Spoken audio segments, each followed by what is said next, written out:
మరి మొన్న వరదలు వచ్చినప్పుడు మూసి గేట్లు ఒకేసారి తెరిచి ఉద్దేశపూర్వకంగా ప్రజల ఇండ్లు మునిగిపోవాలి, రోడ్లు మునిగిపోవాలని ఈ ఉద్దేశపూర్వకంగా గేట్లు ఎత్తి ముంపు గురి చేసిన విషయం ప్రభుత్వం దృష్టికి వచ్చిందా? ఎందుకంటే పైన ఎంత వర్షం పడుతుంది, ఫ్లడ్ ఎంత ఉందో చూసుకొని ముందే గేట్లు కొద్ది కొద్దిగా ఎత్తితే స్లోగా గ్రాడ్యువల్ గా ఫ్లడ్ బయటకు పోతుంది.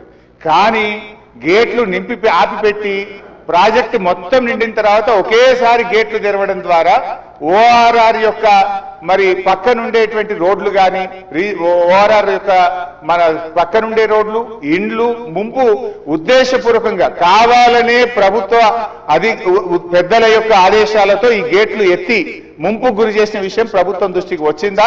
ఎందుకు ఆ రకంగా గేట్లు ఎత్తారు? ఒకవేళ ప్రభుత్వానికి ఆ ఉద్దేశం లేకపోతే ఆ అధికారుల మీద ఏమైనా చర్యలు తీసుకున్నారా? సూటిగా సమాధానం చెప్పాలని చెప్పి నేను కోరుతా ఉన్నా అధ్యక్ష.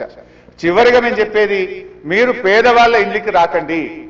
మూసి సుందరీకరణ పేరిట పేదల ఇండ్లు కూలగొడితే బీఆర్ఎస్ పార్టీ సీరియస్ గా వ్యతిరేకిస్తుంది. అవసరమైతే బుల్డోజర్లకు అడ్డంగా పడుకోనైనా అడ్డుకుంటామని గతంలో చెప్పాం.